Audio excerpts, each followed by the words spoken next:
You're listening to Drop It Like It's Pop. Drop it like it's pop. I'm Georgie Statius. And I'm Vicken Karkukli. This is where two lovers of pop culture come together, unfiltered and unedited, to analyze the biggest stories, moments, and yes, controversies the world of pop has to offer, from our very special point of view as media professionals and international event experts. I'm the PR specialist. And I'm the journalist. Join us as we agree to disagree and talk pop till we drop. Hello. Hello, how are you? I'm well. How are you? I'm good. We're just jumping straight into this one, aren't we? We're going to try a new little format. We should call it the acoustic version. Oh, yes. I feel I'm maybe recording the podcast in a room that doesn't have enough soft furnishings. It's a bit echoey. I think I need to go into a padded cell. I see what you mean. Look, let's see how it goes. Put some egg cartons up or something. That's right. Perhaps I should just, I need, when you see the artists recording with their rugs in the studio and things like that. Make it cozy and all. Exactly. And no windows usually. Correct. I've got a window, but that's not helping the acoustics. Well, it'll have to do. It will have to do. How are you? You've just been traveling? I have been traveling, absolutely. Can I share a snippet about that? Would love it. Look, I was in Portugal, in Porto, for the first time ever in Portugal. Being from France, I live in a city called Clermont-Ferrand, which I've mentioned many times on our podcast. And Clermont-Ferrand has the largest Portuguese community of any city in France relative to the population. Yeah. So it's got a Portuguese vibe, the city. Is there a reason? What has drawn the Portuguese there? I think a lot of people came to work for the Michelin tire company. And so I guess work is what brought the community here. And I mean, there's a huge Portuguese community in France anyway. Love the vibe, love the food, the restaurants, everything that they've brought to our good old city. And, but I had never, I'm saying this like I was around when the Portuguese community arrived. Absolutely not. What I mean is it's something that I really enjoy, being of Mediterranean descent and Southern vibes and all. It's the Atlantic coast. I hadn't seen the Atlantic Ocean in a while, so that was very nice. And, we travel a lot for work, and this is something we've shared a lot on the podcast. And I'd reached a point in the past few months of asking myself, have I seen everything that I wanted to see? Have I reached kind of a rut where nothing kind of excites me anymore in terms of travel? Well, I'll give you one piece of advice. If you like a beautiful city and are wondering if you'll ever see one that excites you, go to Porto. It is absolutely breathtakingly beautiful. And I just couldn't get enough. So thank you, Portugal, for having me for 4 days. I'll say that much. But you need those things, don't you? And of course, it does sound very privileged that, not much excites us. Well, with travel, we should preface it by saying that we do know, working in events and working in the media where you get to travel, it is. Yeah, we've said it. Yep. It is an unreal kind of situation because you are afforded these amazing experiences and opportunities, but you are working when you're doing them. And so that's it's right. A different lens to it. So, a 5-star hotel in any universe would be exciting. In a conference planner universe, it puts dread in me because I think I've got to be in the ballroom to do a sound check at this time. And so you need those little things that spark. Absolutely. Like I remember checking into hotels at 1:45 a.m. in 4-star hotels at 1:45 a.m. at checking out at 5:55 or Yes. something. Yes. And you go to the room, you have a shower, you have a nap, you get up, have another shower, and off you go. And you know the feeling. I've walked into many hotels for events, and I thought, oh God, I wish I got to spend more time in this room, other That's than right. running back and having like 15 minutes to change between Yeah. the conference and the dinner. And we realize as we're saying this how privileged this is. We are certainly not complaining, but it's very different to just traveling. Yeah. I went And to I a think dinner. Went to a dinner the other night in a very esteemed restaurant in Melbourne that I would have not been to before, and I probably wouldn't go on my own just because it's not the price tag's a little hefty for me, but we'd been invited. Unfortunately, it was a showcase. Unfortunately, the service, look, young staff doing their best, but there was no one managing the floor. The food not only came out slow, it wasn't great. And it was chaos. Some people got food, other people didn't get food. And we're all, as event managers, our poor little organizational brains weren't coping. But we were all recognizing the fact that we are in a top restaurant, we are getting a free meal. Let's check our privilege. But then you have things that just excite you, like Porto. So I love hearing that. Yeah, and you know what? I'm a city guy through and through. I love a good old city. I love a skyscraper. I'm an urban kind of junkie. I really, really enjoy that kind of vibe.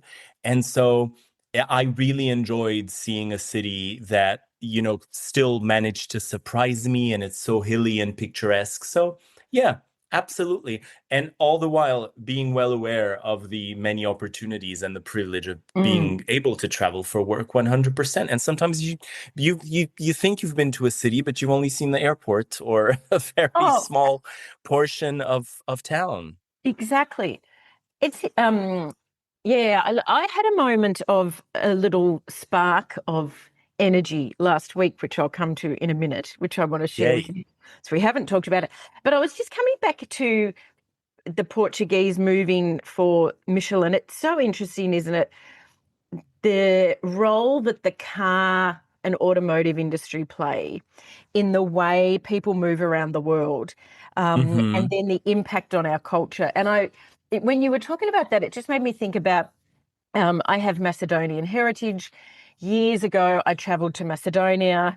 Fun fact, I got held in a police station and deported. I don't know whether I've ever told our listeners that. That was exciting. But there are a lot of Macedonian people in Melbourne. And so you would meet people in Macedonia and they'd say, where are you from? And I would say, Australia.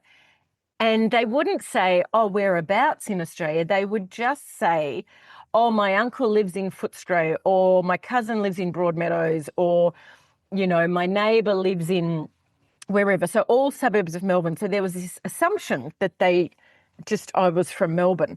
And I was chatting to someone and he said, basically, a lot of the Macedonian population, my grandfather actually came out through the timber industry. He didn't come out through the automotive industry, but they basically went to Detroit and they came to Melbourne to work in the motoring industries. And it would be really interesting about how, people, the power of the motoring industry and then every industry that's associated with it, and what that meant for the movement of people around the world, and then the influence on culture in those cities.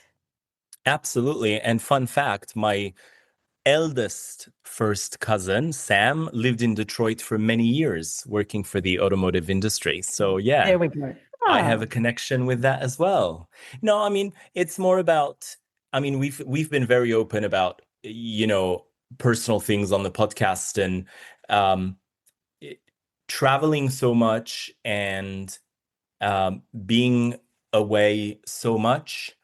It's also, you have to come to terms with the fact that it takes a toll sometimes on other things, and that it's a logistical hardship sometimes. Nothing comes easy, and sometimes you are more prone to coping than others. Yes. And we've been, And I look, must say, when I sat in that police station at Skopje, Alexander the Great, I think the airport's called, the Skopje, the capital of Macedonia's airport. I love should it. just clarify, I didn't do anything illegal. I thought I could buy a visa at the airport. Turns out, since My Lonely Planet had been published, visa arrangements had changed, and I didn't have a visa, so I had to exit the country. Toot sweet on the earliest flight out. I think I arrived at midnight, and I flew out on a 5 a.m. flight back to Hungary, to Budapest, which was my origin city, into Macedonia. Got a visa. It was a very expensive exercise, but finally got back in. But you're right, you cope differently when you're in different situations. That's right. And one of my favorite times of the past year has been seeing you in London. And the day before I flew to see you, I hadn't booked my ticket yet. And a lot of that had to deal with the difficulty I was having in coping with traveling again. Yes. Just having to pack clothes for 5 days and being on my way again at that point, because we've been open about our, personal situations as well, was something that to me felt like a hurdle that I was going to have trouble, jumping over. Oh, and it's the bandwidth in our heads too. Like, I know when I'm going on holidays, there's many times mum or my sister or my dad said, do you need a lift to the airport? And I'm probably coming off the back of a whole lot of events and travel, and I'm like, I don't know, I can't think about that now. I mean, I've been able to plan a whole overseas trip, but don't crowd me about whether I need a lift to the airport, because my bandwidth in my little brain just cannot cope with that. And I think that was the thing with this dinner last week, is that, and I was saying to a couple of the event managers around me, and you don't ever want to sort of be serving to a room full of event managers because we are hot on, everything. But I said, if we were sitting at this dinner with friends, we wouldn't be too fussed about the fact that the food was slow and that it wasn't coming out correctly. We'd kind of just go, oh, well, because it was share plates. But not every part of the table received the share plates. We would have just been, oh, can I have some of yours? Can I have some of yours? But our brains were such in event mode, because we were there for an industry function, that we couldn't compute that it was share plates per 3 people, but it wasn't evenly distributed around the table. So it was like, if this had happened in a social setting, I think we all would have approached it very differently and we wouldn't have been too fussed. But because we were there with our event brains on, you could just see the clogs completely breaking. Right. The clogs are breaking out. The cogs in our little brains just couldn't reconcile that. Yeah. I have an issue with share plates, I have to Oh, say. I love share plates. Oh, you do? Yeah. Oh, You know what? really? Sometimes, it absolutely has to do with the bandwidth and stuff. But sometimes I'm just like, can I just have my own plate of stuff that I'm gonna eat and not worry about anything Interesting. Well, else? that's very interesting, because, I get that. And look, for those with dietary requirements, share plates aren't the greatest. But Right. I think they're great because they're communal. So they actually start conversations at tables, because you've got to say, Yes. have you had any of this? Could you pass down this? And so it's almost that breaking of bread together at a table. Right. And it's a very human connection. It's conversation starters. I love it for a networking type event. Yeah. You know what? I think We'll it's put with you a at lot the of kids' those. table with your own meal down the end. You know what? I love a kids' table. I think it's been one of those situations where sometimes concepts get taken too far, and it also has to do with the fact that nothing comes on plates anymore. I'm French, so I'm old-fashioned that way. But like people, like they serve you food in vases and on boards and on like the randomest, I don't even know if that's a word, but I'm going to use it. They serve you food on the randomest dishes, just give me a good old, plate. Yes. Well, see, I don't mind what they serve it in, but the first thing I think is that must be a nightmare to clear for the waiters and Yes. waitresses to hold the Oh, plates yeah. and stack them. And the dishwasher stacking and the poor person in the kitchen washing these odd shaped things. So my mind goes, I don't mind the experience. My mind goes to the logistics of this. This must be a nightmare in the kitchen. Yeah. Talk about complicating things for yourself. Correct. But there is a whole science around how you plate up and the kind of plate you put it on and how much white Yeah. space you leave and all of that kind of thing to how you experience it and enjoy it. Well, I think, yeah, but have you seen those clips of pasta being served in upside down wine glasses with the Parmesan on the foot of the glass that they kind of lift and then flip? I mean, who has time for, I mean, the choreography is just, Correct. But having said that, I do follow a chap who does upside down cooking. And it's love it. fabulous. And so all he does is he puts baking paper down, and then he might put like a drizzle of honey and then some rosemary and then some root vegetables and then, I don't know, some cheese. And then he puts every meal ends with the puff pastry going over it, sort of like a Yeah. tartare, but yes. correct. But he cooks it in the oven and then you flip it over and you've got this, amazing meal. And Mum and I had a little run of making a lot of his upside down meals because Oh. they're a bit gimmicky, but they're actually easy and really fun. But it is the gimmick of the upside down cooking. Yeah, I mean, people have to find new ideas. Sometimes they'll work, sometimes they'll work for a hot minute and people will move on to Correct. something else. Exactly. Let's let people have their fun. Oh, look, I love his, I forget what his name is, but I highly recommend anyone who comes across him. He's a lovely English fellow and he has a very soothing voice. He should be on radio. So it's quite mindfulness just listening to his clips. But oh yes. No, I just want to say with the cooking stuff, I find myself going back to like the good old traditional kind of stuff of Ina Garten and all those people because it kind of feels like going back to the basics of cooking and something that's more comforting. And I go back to a lot of traditional kind of cooking from my home region and all. So Yes. I've been staying away from the stuff that is too innovative. Well, I don't think so. I'm going to pick that up. I don't think it's about you're staying away from innovative stuff. I think you're going to a safe place of nostalgia. Yes. And that's a good segue into the fact I went to a good place of nostalgia on Friday night when I fronted up with 50,000 other people to the Oasis concert in Melbourne. And I should preface this by saying I love Oasis. I think I've had one of their CDs. I wouldn't say I'm not a diehard fan. I love the Gallagher brothers. I search out every clip for an interview of them, particularly Liam. And so when the reunion concert was announced, I was like, oh yeah. Then it was announced they were coming to Australia. I didn't try and get tickets. And then as time went on, I thought, and I think this was partly trying to fill the void of not getting tickets to Taylor and missing out on this big cultural moment in Melbourne. So in August, I said to my partner, should we just go to Oasis? And there were still tickets available. And he goes, yeah, why not? So we bought them.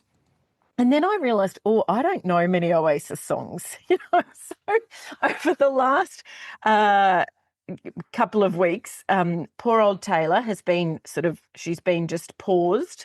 So unlike our last episode, as one of our listeners pointed out, where we did mention Taylor's name a lot, and yes, this listener, who is also a family member, did point out we should have had a dollar for every time we mentioned the jar. Let's bring back the jar. We should have had the jar. Anyway, so I'd been listening to the songs. I realised that there was one of my favourite songs, Cry Your Heart Out. They don't actually play on the set list, and their set list is very set. It's, it's not a different set list every night. And so then I was streaming on YouTube people who had recorded the concert at Cardiff and recorded the concert at Dublin. So I thought, I really need to do my homework for this concert. And then I was sort of surmised to myself, okay, I'm probably going to be bored for, a lot of the concert because there's so many songs I don't know really well. But that won't matter because the songs that I do love will be so amazing that they'll make up for the songs I don't know. Well, absolutely proved me wrong. It was, it was just a band on a stage. I couldn't really see them. It's in a stadium. The stage isn't brightly lit. It's quite dark. So at one point my partner said, I don't know where I'm supposed to be looking. I said, I can't see them on the stage either. The screens are amazing. There's no dancing. It's very different to the Eras tour, obviously. But something about being in that stadium and singing along with everyone else, I found the night flew. Like I could have gone, and to the point where I have fought the urge to buy tickets. So I went to the first of the 3 concerts in Melbourne, and I fought the urge not to go to the second and third one and buy tickets, and just had to say to myself, do you know what? You had an amazing experience at the first one, leave it at that. But the songs in the stadium, I suddenly knew all these songs, not just because of my homework, but it was such a different experience, obviously, to be in the stadium to being, listening to it on YouTube or on their CDs. But it was that nostalgia, I won't say the whole stadium, the majority of the stadium were Gen X. Right. There was no bells and whistles to this concert. There were no new songs. And, I've read reviews that have kind of not attacked them, but sort of said, well, they're just trotting out old stuff. But then I thought, God, you go to a new concert and everyone complains that there's new songs. So it just, and I mean, I had seen all the coverage from when they started the world tour in the UK. It just felt like it gave the world what it needed at this time. Right. And it was that shared experience. And, there's so much science around shared culture, the power of shared culture, even of sing-alongs, community sing-alongs, what it does to our happy hormones, as they're often labelled, and what it does to our mood and brain. But it was just, I have not stopped listening to Oasis since Friday night. It's now Wednesday morning. And I think I underestimated actually how much I did love them. And I remember when I said to someone I'd bought the tickets, he said, oh, you'll know, there'll be a band that you'll go, oh, I know that song. And as I said, I know, obviously, Wonderwall, Don't Look Back in Anger, Champagne Supernova, Roll With It, Little by Little, What's the Story, Morning Glory, Slide Away, Live Forever, And Live Forever. I was waiting for that Live one. Forever. But my absolute favourite song is Half the World Away. So that is the theme song to a sitcom called The Royal Family, which we've talked about before, set in Manchester, written by Caroline Aherne and Craig Cash. And it was produced by Granada Television. And I worked in the comedy department in London when it was sort of at the peak of its success. And so I have a huge soft spot for the show. It's just set about a family. It's kind of set in the living room and the kitchen. You don't see anywhere else, or that you see the entryway to the house. And it's just it's a working class family and just the dynamics of the family. But at the heart of it, the family love each other. So I always have such a soft spot for it. It never made it big in Australia. In fact, I don't even know how widely it was aired. And then last year, when obviously my world was turned upside down, it popped up on a streaming service. And so every night I'd come home from the hospital and I would put on the show because it was like this warm hug. And so I'd hear that theme song. And then it sort of popped off the streaming services. It was like it was just there for the 3 months I needed it. Right. So that was the song I went for. And it's sung by Noel. And it just reminded me of the power and that nostalgia and the emotional connection of where music can take us. It clearly didn't mean as much to anyone else because I was the only one standing in my section, I have a point I want to discuss with you next. But yeah, I just give Oasis, say what you will, obviously they have a lot of bravado in the 90s. They'd talk about how they were the biggest band in the world and the best band. I'm not going to go into that kind of argument, but they can perform live. They know what their audience want. Liam's banter is spot on. Had a bit of trouble hearing him, like clarity in him speaking, but when you could, he's got the banter. They know what to do, and it was just superb. And the feeling, like any concert, but this one even more so. This felt different to Adele, who I saw in the same at Marvel Stadium. And I think because Adele was very contemporary when we saw her, so we all loved her and we all sang along to the big hits. But there felt like more of Adele was very powerful because her voice is unbelievable and all of that. But this one had a nostalgia and a real sense of community. There was not one person. Well, actually, maybe my partner. But I was going to say there was not one person at that concert who was not wearing Adidas. We knew if people wore feather boas to Harry Styles and sequins and glitter to Taylor, we were wearing Adidas and bucket hats. I don't think there was a bucket hat left in Melbourne. Everyone was in the Adidas stores buying the merchandise. There just seemed to be more of a sense of community at this concert because of the nostalgia that it provided. Yes. I think it says something also about, I think the 90s at some point got a bad rap for not producing music that was as good as the 80s, or, not being as edgy maybe, or as being as innovative. But I mean, look at it now. Look at how it brings people together. And I know we were talking about Celine the other day in a previous episode, and how she, what she meant to literally everyone in the 90s. If you think about Oasis, and I don't know how big Oasis were in Australia right at the time when they were at the top of their game, but if you think about Europe, continental Europe, obviously, and the UK, Oasis were everything to everyone, and that, talk about that feud with Blur, when it came to success in places other than the UK, Oasis were top of their game. And so but they didn't make it. I was going to say they didn't make it. They weren't huge in America. No, neither they were Blur. not. And there's a good podcast around the place that the role that Oasis and Blur played in that kind of new Britannia, Brit Pop era didn't translate to the American market. I mean, Oasis have just played in America as part of this tour, but and we've mentioned that in a previous episode as well. Absolutely. No, you're absolutely right. But if you think about it, I think we all have that place to go back to when it comes to revisiting something that has meant so much to us. And I know I've mentioned going to see Mary J. Blige. As a huge fan of R&B that I am, the people, the knowing smiles and glances, and the knowing kind of just looking at each other, scanning the audience and knowing that you are with your people, the people that were there when, the thing was like the wave was coming together. Yes.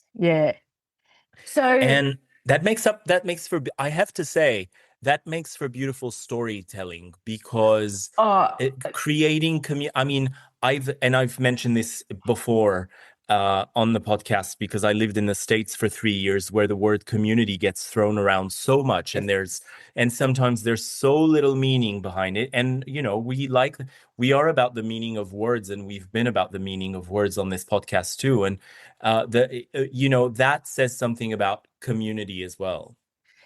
Absolutely. And there's vision that's gone viral that I stumbled across it in person, but of course I've seen the vision on social media. So for those not from Melbourne, Marvel Stadium is located near one of our major train stations, Southern Cross. So there's an air bridge that you can walk from Southern Cross Station to Marvel, and then it brings you out onto one of our major roads, Spencer Street.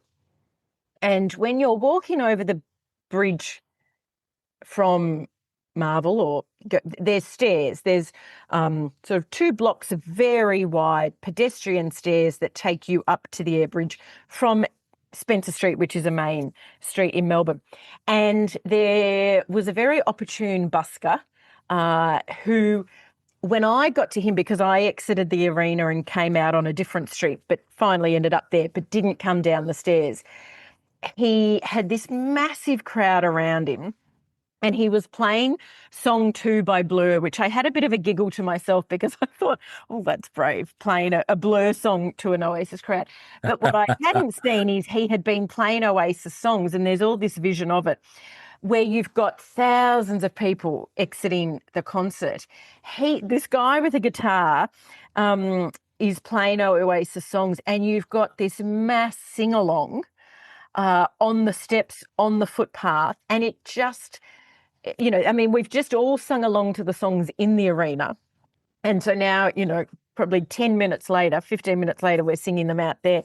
But it was just the perfect example of that power of community and shared culture and sing along. And I thought, good on this busker. And I should find his tag because I'm not sure he's been credited enough in reading the crowd exactly. And it was just... I mean, people had been drinking all day because it's Gen X and we know we're kind of the biggest drinkers. But there was such it was a very jovial mood. I never felt that, there was a fight was going to break out or anything like that. But it was interesting because when we came... I say when the thousands of people, we all exited. At the same time, there'd been a concert at Festival Hall up the road, which was a Texan country band. So then you had this audience that were, off the land, very country. They looked like they were off a station in outback Queensland. The cowboy boots, the Wrangler jeans, the Ringer I think it's Ringer's cowboy outfit. They were all descending. So and they were quite young. You've got that group mixing with the Gen Xers of Oasis. And then it was Halloween. So you had the Halloween. Oh my God. So Melbourne, and I couldn't walk home from the stadium. So it was hilarious because you had sort of every generation, you had the young, you probably had you had Gen X, which is Oasis. I mean, obviously there were other generations, but predominantly Gen X. The country concert seemed to be probably probably millennials, maybe a bit younger, and then the Halloween seemed to be the Gen Zs. So Melbourne was really pumping on Friday night. It was a wonderful cross-section of people enjoying life. Well, that's great. And you know what? When you spoke about the segue at the beginning of the conversation before you mentioned Oasis, I thought you were going to go into that something you shared with me about Gen Z, a conference or something that you attended because we were talking about nostalgia before in our conversations. Yes. As generations who are interested, who thrive on nostalgia. And it's been said that Gen Z also thrives on nostalgia, but don't we all? Yes, I did. I sat in on a webinar that was around how to engage Gen Z, and it was by a Gen Z person who has been very instrumental in co-designing immersive experiences, museum experiences and curation. And she was talking about Gen Z are playful, they like nostalgia, and she referenced things like Stranger Things and sort of the nostalgia of their parents, I guess. Mm-hmm. Which is can I say it? That's a very different thing, though, because Gen Z was not around when Running Up That Hill. Correct, but their parents were. That's right. So this is my thing. It's a different thing to be nostalgic of your parents' generation than to be nostalgic of your own early years. Just like we're mentioning Oasis and Mary J. Blige. That's right. So what she was saying was, Gen Z like nostalgia, they're playful, they're not as serious as sort of the millennials. And it was interesting because everyone was really on board and found it fascinating. My question was, and I felt like I was the only one thinking against the tide here, that I don't think, my observations is that Gen Z is no more nostalgic than any other generation. I think it's an age group that's nostalgic. And so I think of growing up, and we had a lot of things from the 60s and 70s. We had the Wonder Years, Happy Days, a lot of Vietnam war movies, China Beach. Yes. Oh, I loved China Beach. I can't think of the other one. But we had... Was it Tour of Duty? Tour of Duty. Excellent soundtrack. You know, we listened to songs like the Commitments. So we were nostalgic for the Delinquents, a film that your good friend Kylie Minogue was in. Amazing. I believe growing up, we had a nostalgia of an era that we didn't grow up in. You know, the 60s and 70s were big for our generation. In music, Dirty Dancing. Dirty Dancing, which was our parents' generation. So I don't necessarily buy into this argument that Gen Z are more nostalgic than others. Maybe the millennials weren't as nostalgic, but I think Gen X growing up, we were very nostalgic for an era we didn't grow up in, that our parents did. But that's right. Yes, so yeah, well, two different nostalgic things there. What is interesting though is, are we talking about our parents? Or are we talking about the generation before? Because my parents grew up in Lebanon. So if you think about, I mean, my sister was obsessed with Dirty Dancing.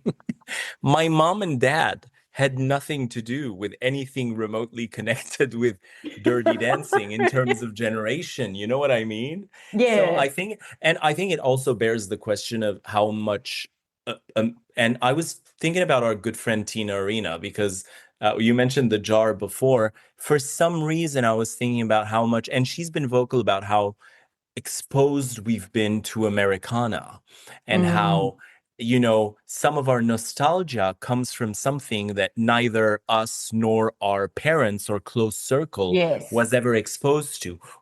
I mean, your mom went to see the Beatles. I'll give you that. She did. But, you know, does that make any sense? No, it does. As in collective memory, we're nostalgic of a collective memory that is a popular culture one. Correct. It's generational for sure, but what's it got to do with our own, you know, your family in Australia or my family first in Lebanon, then moving to France? Yeah. I mean, if I think back to those things in the 80s and early 90s that were, you know, there was a lot of nostalgia. It's interesting as I'm talking, I know growing up in primary school, I read a lot of books on World War II. I think we've talked about this, when Hitler Stole Pink Rabbit, Friend or Foe, you know, Goodnight, Mr. Tom. Like, there was a lot of World War II books that you would read as young adult fiction, or, you know, even preteen. And then I think of when I was older, we had a lot of TV shows around the Vietnam War. So there was an amazing mini series called Vietnam that Nicole Kidman starred in. Well, she had a role in it. Oh, excellent. Brett Climo was in it. Absolutely superb. There was a 60s show with Danny Minogue called... Oh, I'll have to look it up. But it was set in the 60s. So I'll fact check it while we're doing this. So, and because Australia located so close to Vietnam, you know, there were a lot of Australians that were... Can we talk about the sapphires? Oh, exactly. No, but I mean, that's, you know, there'd be the Australian entertainers that would go over. I mean, that was a big thing. But I do hear what you're saying about this collective memory that we weren't actually a part of, but we've kind of been ingrained. I mean, it's no different to Christmas. You know, we are this nostalgia of a winter Christmas. Well, we've never had a winter Christmas in Australia. Right. So, but we get nostalgic about winter Christmas movies when we have you know, apart from the fact, you know, apart from if you've lived overseas and experienced it, we are fed this whole pop culture, you know, dream of a white Christmas and cozy hot chocolate and mulled wine and eggnog and, you know, cozy scarves and beanies. But it bears no resemblance to the actual Christmas that us and most of people in the world experience. Well, when I grew up in with winter Christmases, and when I was living in Dubai, and you know, you're hitting the nail on the head with that reference, because I used to come back home from work and it was like 30 degrees Celsius outside, and I would actually close the curtain. I could see the desert from my window. I would close the curtain, turn the TV on, go to YouTube, and put like a 12-hour video of a snowy kind of snowy outside and inside with a fire and some blankets, and just the cozy wintry stuff that you can have more. You have to get creative with your Christmas staples. You could have eggnog ice cream and But hang mulled on. jelly and things like that. Hang on. So I'm going to pick you up on that. Do Please. we need to be creative? Why do we have to adapt someone else's Christmas staples? You don't. No, But but we're that's the fed this. power. But that's the power of a collective memory. It seeps into territories that. But you know what? Correct, but Yeah. but if half the world experienced a winter Christmas, then I'd go fair enough. But half the world doesn't. Half I of know. America doesn't We've experience spoken about this. Yeah. exactly a cold Christmas. So it's those Yeah. marketing people. I think it's more about, I mean, look, and then don't even get me started on the Do They Know It's Christmas song of There Won't Be Snow in Africa This Christmas Time. But Apart from I the think fact that many of the people they're singing about are not Christian, they have other faiths. 100%, 100, and yet it's still sold to us. But if you think about how successful those Christmas movies are and all that stuff, it's just, I think there hasn't been a counterculture strong enough to kind of tip the balance in another direction. Because, I mean, even American Hallmark movies, they're always located somewhere where it's going to snow. Have you ever seen a Miami Christmas movie or Yeah, a well, Los Angeles? Well, The yes, Holiday. no, there are plenty of California-based Christmas Oh, movies. really? Oh, Oh, do absolutely, tell. and Hawaii ones. But it's funny you say that, because if I watched my first Christmas movie the other night, which was set in Oh, yeah. Alaska. It was an old one. It's not one of the new ones. But I won't watch the ones set in summer. So, I mean, I know I'm contradicting myself. You're part of the problem, is what I'm you're part of saying? the problem. Or am I just a Look, product of the problem that has been? yeah. I'm in the machine. I can't get out. Yes. And then fun fact is, well, not a fun fact, but I want to share this with you, was we were talking about Christmas music the other day, and my husband was like, why are people even releasing Christmas music anymore? Everyone knows people are only going to listen to Mariah Carey. So, it's just like, why are you putting yourself through the effort? Well, it's going to be Mariah Carey and then some Michael Bublé. And I mean, the few ones I that do love we've a been. good Christmas album, though. I do love a good pop star Christmas album. I You do. put me onto an excellent one, which was Casey Musgraves. Oh my God, That is yes, one of the yes. best. There's a good Well, Whitney she's got a Houston one where halfway through one of the songs, she's talking to Bobby Christina, who's singing on it, and she says, "Sing it, baby." Yes. But It's a if you think about It's a Case, classic Yuletide line. well, leave it to Whitney to come up with those. Exactly. The world could use some more Whitney, I tell you that. But Oh, can I say, well, Casey Musgraves has a really good one, because it actually mm. does a bit of a summery vibe, that Christmas album. I agree. Oh, I absolutely agree. I think that's why I like it. Ribbons Yeah. and Bows is one of my favorite songs. Look it up. That's a good record. So I have a rule of I will not listen to Christmas music before November 1st. And I was away on the weekend, and I had the It's Time bit in my head, the Mariah Carey It's Time bit in my head. And then I was, okay, let's wait till we get home and then I can take out, because to me, Christmas is listening to even more vinyl records than the rest of the Yeah. year. So I love a good old Christmas record on vinyl. But Well, two things, if I can remember them, because my brain is a little bit wayward at the moment. But I have no rule. If I need to listen to a Christmas song to get me through a tough time in Yeah, July, I'll listen to you it in should. April. I have absolutely no rule when it comes to Christmas music. I think I have a rule if I walk into a shop and it's playing too early. But if I've Mm. chosen it, that's different. But I'd also like to commend Mariah Carey, who I mean, obviously, um, her Christmas song, All I Want for Christmas Is You, it has brought her quite the fortune. But I love how she leans into it. You know, Yes. she's not going, I wish people would stop talking about this one Christmas song I did. You know, her little Instagram things of opening the door going, it's not time yet. I think she's so fun in that Mm. she knows that power. I think there's other bands and singers that potentially would have kind of thought a Christmas song's below them, even if it was bringing in Yeah. millions each minute. But I like that she embraces it and she has fun with it and she knows how much, you know, she reads the room on it. And I love that. What I think it's easier for her not being a one-hit wonder. She's had the most number one songs Correct. She doesn't of have the any complex. solo Yeah. artist in the Yes. United States, and she's had quite the catalog of hits. And I wish, let's be generational for a moment, but I wish the kind of the younger generation actually knew how impactful Mariah Carey's music Yes. was in the Yes. 90s. It was hit after hit after hit. Yes. It just wouldn't stop.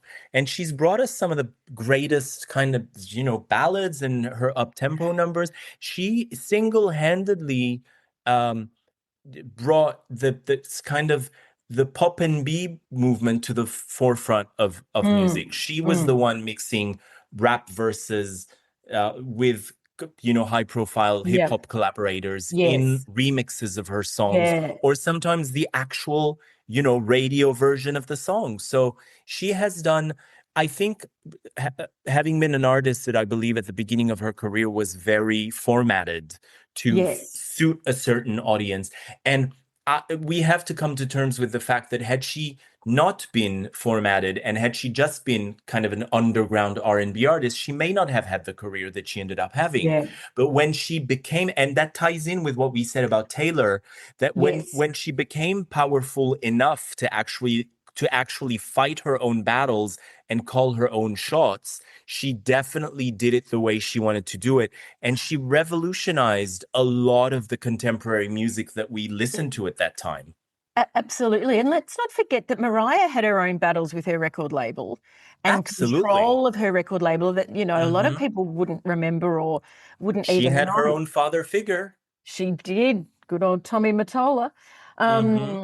Uh, so now, God, it's too early. I had a train of thought. Oh, it was interesting when you were, yes, you were spot on when you said, because she's not a one-hit wonder, she doesn't, you know, she can embrace a song, her Christmas song. And it just made Yes. me think of actors who fight their origins and then Mm. actors who have achieved so much success and are so confident in themselves that they embrace their origins. And so I think Yeah. of two examples. So Neighbours, which for those listening not from Australia, is a very well-known soap series that has been going for a gazillion years and has produced the likes of Kylie Minogue, Jason Donovan, Margot Natalie Robbie, Imbruglia. Natalie Imbruglia, Russell Crowe, I think, made an appearance. You know, I mean, it was Did we kind of say like, Guy Pearce? oh, well, I was coming to Guy Pearce, yes. And of Oh. course, one of them is Guy Pearce, who's, you know, probably he and, well, no, Margot Robbie. Fun fact, I was at a trivia night with Margot Robbie once Mm. at a pub. She came up and congratulated the person and I who were playing on our team because we won and there was only two of us. And the neighbours' kids were a team, or quite a large team, didn't do very well. But so it's like your EastEnders of Australian, Melbourne Hmm. suburban culture. And it wrapped up a couple of years ago. It's since got brought back in a weird incarnation, but I won't talk about that. I'm just talking about the actual series finally wrapping up. And Guy Pearce had been in the show as Mike. Oh, I can't think of his surname. Anyway, we all loved Mike. And he came back for the finale and played himself. Not played Yes. himself, played his character, His Mike. character. And it was just like we were back to the old days of Mike. And he embraced it so much. And this wasn't, he didn't just walk on, deliver a few lines. Like, he was instrumental in this final episode. Mike Young. Mike Young. Oh, God, we all had a crush on Mike Young. Our producers Thank you. whispered that to me. Thank you. We all had a crush on Mike Young. He had not been in the show for 20 years or so, had not come back, I don't think, at any point. But he really gave the show the respect it does. He has never talked down about the show. Kylie and Jason made an appearance. They didn't actually speak. That was a bit odd, but they've never been talked down to, but to me, they're artists that are so comfortable. They don't need to distance themselves. Then we have the opposite with Home and Away, which was similar to Neighbours, but set in a northern beach in Sydney. So it was a very beach Australian. It's still going, soap opera. And Melissa George, who has if only we had the visual of your face for the listeners to see. But she has fought her origins on Home and Away. And you just look at the contrast. I'm not sure, Melissa, what you're plugging at the moment, but don't deny it. Don't fight the fans who got you where you were. The grounding and the experience and the foundation that a show like Home and Away set for your career. Don't fight it. And so it just made me think of that when you were talking about Mariah. I think you're absolutely right. I think it says a lot also because I was thinking about Melissa George, and a lot has been said about her in the press and what she's been through. And I think it also speaks about where you are in your life. I think it also speaks about where you're looking back at your past from. So I think there's got to be a bit of that. But likewise, if we're talking about absolutely 100% command Guy Pearce, if you think about how Kylie Minogue tried to, she did say herself on our good friend Andy Cohen's show that the locomotion became kind of an awkward moment for her at some point in her career, and that it was awkward to perform it for a certain number of years. Then, fast forward to her latest tour, the Tension Tour, I went to see the performance of the locomotion was one of the most euphoric moments in the in the entire show. And it was camp and it was, a little kitschy, but it was so much fun. And likewise, if you think about our good friend Tina Arena again, if you think about I Need Your Body, for example, it was a long time coming that Tina Arena, after staying away from that song for such a long time, opened her greatest hits album of 2018. The opening song to that album was I Need Your Body, because I think she had come to terms with the fact that that was part of her catalog, and it wasn't tarnishing in any way the incredible accomplishments that came after. Yes. So it's an interesting segue to sort of take us back to Oasis, because I read a snippet of a review about their Melbourne concert, and they were saying this was, the guy was arguing, well, not arguing, he was stating in the review, and he was very complimentary about the concert, but he said Oasis didn't split at the height of their success. They did actually have another decade where they limped along a bit. And so this reunion was sort of, we've kind of forgotten that, the reunion took us back to Oasis at the height of their success. We kind of forgot about the middle bit because there's this distance. And would an Oasis concert have been as big if they hadn't had that break? This concert was as much about the nostalgia and the love of Oasis as it was around the fact we have not been able to hear them play together. Now, Liam's Yeah. got his own band. Noel's got their own band. They play Oasis songs. You know, I saw Yes. Support U2 a few years ago at Marvel Stadium, and you know, so it's not like the Oasis songs haven't been sung live. It's just it hasn't been the two brothers singing them together. So, Right. you know, I think there's also an element, well, naturally, that because there has been this break, it made the concert even more powerful. Well, people love a resurrection for sure. They do. Mm. So I'd like to put this question to you. Is where you stand, no pun intended, on people standing up at concerts?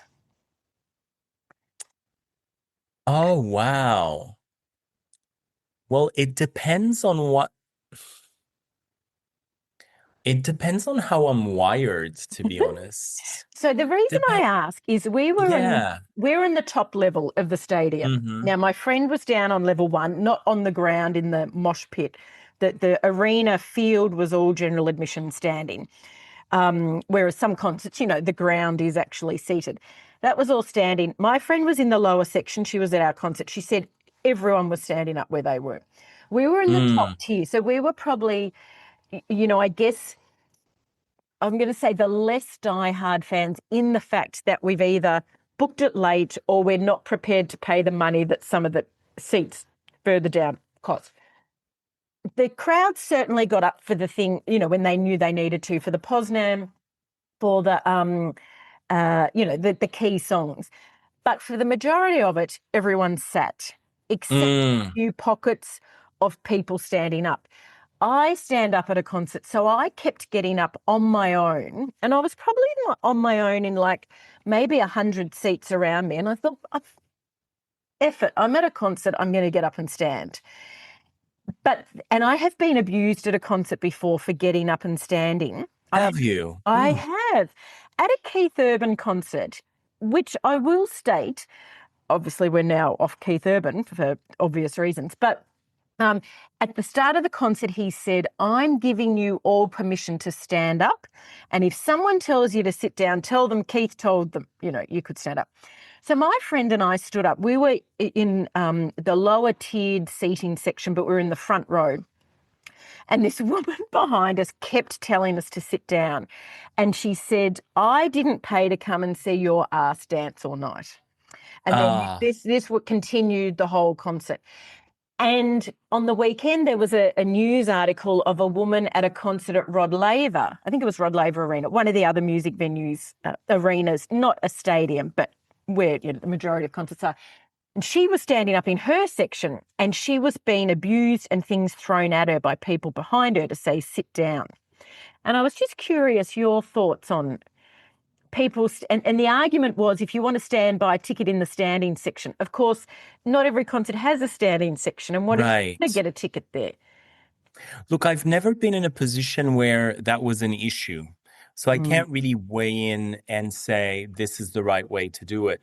What I can tell you is that for Kylie Minogue, I had actually purchased 4 tickets because there were 4 of us going at first, and then only ended up there only ended up being 3 of us in the end. And I decided to not sell the last ticket and just take 2 seats to myself so that I could occupy more space and jump around. And that's exactly what I did. And I did take up the 2 seats. Good. And, you know. Well, so, we had spare seats next to us at Oasis that people obviously hadn't turned up for. And I was very much enjoying the extra space. I think I can imagine... I can understand both sides, but then there's an expectation now that people are not going to be sitting. I mean, it's not a theater show. It's not a musical in a good old kind of. It's not the State Theater or something like that. Correct. And that's my argument. I am very much for it's a concert, get up and dance. Now, I think I was a bit more fortunate, Marvel, because the seats are more on an incline that I don't think I was impeding the people behind me, because when the people in front of me stood up, I could still see clearly. But, you know, I'm there to have a good time. And also my argument is let's assume the people behind me were annoyed that I was standing up and dancing. They were happy to get up for Wonderwall, Champagne Supernova, Don't Look Back in Anger, Roll With It. So they were happy to get up for the big songs. So, and that happened with this woman at Keith Urban. Actually came and played right in front of us at a satellite stage. Well, of course, Old Love Behind Us was up dancing. And of course, I turned, oh, you're up dancing now. It's fine now for you to stand up. So I do find there's this sort of selective approval of when you can and can't get up, because anyway, I'm just telling you, listeners, if you happen to be behind me at a concert, I will stand up regardless of if anyone else around me is up. And I'm sorry you have to see my fat ass dancing in front of you. Well, the lady from the Keith Urban concert joins us on the phone now to tell us to tell us her version of the story. Do you know what? Talk about a shared experience. So she was so rude that my friend and I then ended up sitting down, but the people behind us could see we really wanted to get up. And so some girls behind us sitting along from the party pooper they were tapping us on the shoulder going, get up, ignore her, get up and have fun. And then at the end of the concert, the banter continued and someone said to her, and she wrongly thought it was me, but someone said to her, you should have just bought the DVD and watched it at home. And then she said to me, don't talk to me in that tone. I said, I didn't say it. So the whole group around us were getting involved. And then I thought of all these really good comebacks as we were walking out of the stadium. So I'm glad she's on the phone. I can get my comebacks out. That's amazing. Who would have thought that would happen at a Keith Urban concert? Particularly when he had said at the start of the concert, you should all get up and dance. And if someone has an issue, tell them Keith gave me permission. So he had set the tone and set, the vibe and the expectation for the night. Well, I can tell you one thing. This is the most I've spoken about Keith Urban in my life. And this is the most we will ever speak of him again. Yeah. R.I.P. Keith Urban. But gosh, Nicole's looking fabulous these days. Oh my God, bless her. Yes. My house is pretty much a Nicole Kidman museum. Lovely. She's doing some excellent work. A lot of Nicole Kidman prints on the wall. We might chat about that in the next podcast of the revenge. The revenge, what would you call, the breakup revenge, you get the breakup haircut kind of thing. Nicole and Lily Allen will be two good people. Oh my God, Lily Allen. Lily Allen, that's a whole other podcast. Yes. Oh yeah. Have you listened to the record yet? I haven't, but I think I've read every lyric in every news article. Actually, I saw a funny reel and it was explaining to your mum and dad about Lily Allen and her breakup album. And the guy's like, so Lily Allen, yeah, you'd know some of her songs. She's an English artist. And so she's put out, and it's the hilariousness of having to sort of give the context to someone who doesn't know David Harbour. And Lily Allen. It was very well done. It was very spot on. I had a much younger friend a few weeks ago explain to me the feud between Taylor Swift and Charlie XCX. And I didn't know the day that the Life of a Showgirl came out. There we go. Like, yeah, because I was like, I find these lyrics much less revengeful and petty than previous. And he was like, well, you may have missed a song then. Yes. And I was like, do tell. And then he used some very colorful language that I will not repeat. Yes. And I was like, thank you for enlightening me. So I would have been at the receiving end of that Lily Allen explanation. Not to age you. Yeah, I mean, and you know what? And I still consider myself quite savvy when it comes to the pop culture of the world. But, savvy. Some things will fall through the cracks for sure. Well, we can't do it all. Well, I mean, you know what? The pressure's on now because the awards season is upon us. The nominations for the Grammy Awards are coming up in a few days. And it's just going to be... Yeah, it's just going to get bigger from that moment on with the Golden Globes and everything else coming after that. Well, we need to talk about that, don't we? And we've said we'll talk about this. I don't know if we've said it on the podcast. We've talked about it amongst ourselves. We've been talking about awards for years. Well, we have, but also are awards as important as they used to be? So maybe we can explore that in the next podcast. We could actually. You know what? I am curious about the Grammy Awards this year because Lady Gaga's Mayhem may well get a nomination. A lot of people saying she's a top contender for the Album of the Year prize. I feel that record is absolutely incredible.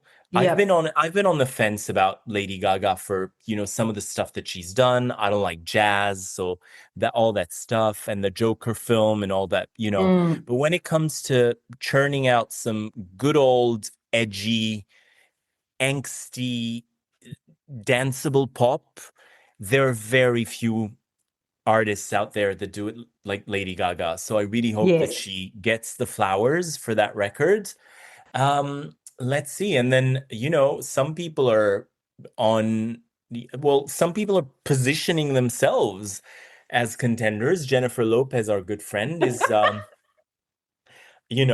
Kiss of the Spider Woman. Is that what it is? Yes. Yes. Yeah. So, I mean, some people, I love that.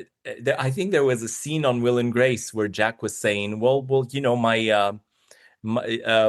my performance in whichever lousy musical he was performing on is getting awards buzz, and then recognizing that he had initiated the buzz himself. I think a lot of people do actually do that, when it comes to promoting something in the way that would make it. Well, let's see. You know what? I think we do that. I've heard people bandy around that this podcast might be up for some awards. Well, our producers have been very, very active when it comes to. Well, on that note, yes. I would like maybe a little fun pop culture moment for you before we wrap up, and then I've got one that you might enjoy. Can we start with yours? Yes, it's Melbourne Cup here in Victoria, in Melbourne. So it's Spring Racing Carnival. Spring Racing Carnival does go for long, but the 4 main days which are held at Flemington is Derby Day, Melbourne Cup, which we just had yesterday. We have a public holiday for it. It's not as big as it used to be, and I think there's variety of that. People are, I think there's a realisation and awareness around horse racing. Then there's Derby Day, which is Ladies' Day. What am I saying? Oaks Day, Ladies' Day on Thursday, and then finishes with Stakes Day. So very big. And you have the Bird Cage, which is the private marquees hosted by brands. So, Lexus, Penfolds, Schweppes, Emirates, and this is where they invite all the celebrities and so forth. And your good friend, Dorit Kemsley, is going to be making an appearance in the Crown Marquee tomorrow at Oaks Day. Amazing. Yes. And for those not aware of Vicken's good friend Dorit, she's a cast member of The Real Housewives of Beverly Hills. Yes, and she was the most important cast member of the latest season of the show. Let's see what the next season brings on. I actually somehow stumbled upon the reunion while I was in Portugal. So it was playing on TV, and I never turn on the TV in hotel rooms. And I was like, you know what? Maybe something good's on. And yes, it was. It was the Real Housewives which I got to see. I love Bose on that show. So I love the little dynamic duo of Dorit and Bose really kind of created an amazing season. And interesting. The TV is turning on the TV is the first thing I do in a hotel room. I need that background noise. Oh yeah. Well, I do like kind of the I have to take in the space, and the room that we were in was actually quite nice and very very cozy, so it didn't feel like I'll put on some music. I've been enjoying the Life of Ophelia's acoustic version. Which is why I wanted. The CD's a lot in my car. Yep. Which is why I wanted to call this episode the acoustic version. Love it. Love it. Well, you know what? My pop culture moment is going to be, I think, about Madonna, because so Madonna's releasing a brand new album, she says, in 2026. And one of the most interesting conversations about Madonna conversations, plural, I've had about Madonna, was asking people what their favorite Madonna album is. And the variety of people are going to think, oh, it's like a Virgin, it's True Blue if you're one kind of generation, and then it's going to be Confessions on a Dance Floor or Ray of Light. And I've had the randomest answers, and I don't have a Madonna, I don't have a favorite, but there is one that I've listened to the most, and that's Bedtime Stories. And Bedtime Stories, which has Secret, Take a Bow, Bedtime Story, and Human Nature on. And Madonna is finally releasing a companion project to that album, which is called The Untold Chapter. What people don't really realize about Bedtime Stories is that it ushered an entirely new era in Madonna's narrative. Off the backlash of Erotica, which I still feel is a great album, ushered in a whole new era of a softer Madonna lyrically, and the image as well. And that created the opportunity for her to become Evita and to release Ray of Light and everything that came after. And then she became, provocative and outrageous again, but that's absolutely fine. But would there have been such a triumphant return at the end of the 90s for Madonna had it not been for the sound? And it took a long time for that album to come about. So, I mean, to come up with the right sound. And she collaborated with Babyface. Babyface was the biggest producer in town at that point. Absolutely. I mean, Whitney had worked with him. Mariah had she worked with him, or was she about to? All of them. I mean, David Silver on 90210. Absolutely. I mean, Babyface was quite a feature of Beverly Hills 90210. And I have to, yes, absolutely. And I have to say, I walked around the streets of Porto on the weekend wearing my Tori Spelling t-shirt. Lovely. That has Donna Martin on the beach, and underneath it says Diva in the Making. So fabulous. Yeah. So love it. See how things come full circle. So The Untold Chapter, 8 tracks, some of them demo versions, some of them kind of revisited versions. So yeah, I'm looking forward to that. We'll talk about nostalgia. Yes. Adding a layer to something that's familiar and embracing that. Yeah. So is it a cop-out if I say my favorite Madonna album is The Immaculate Collection? Absolutely not. It's I think it's the biggest selling compilation by a female artist in history. It was superb. And it had everything. It had everything. And it's so funny because as much as Madonna has had so much more amazing material after that album still captures something about Madonna that stands as a representation of all of her catalog. Yep. So, love the Immaculate Collection. Perfect. Well, on that note, I wish you a good evening. Thank you very much. You have a good day. Until next time. Bye. This has been Drop It Like It's Pop. Be sure to follow us on our Instagram page @DropLikeIt'sPop to have access to our latest episodes and playlists. Until next time.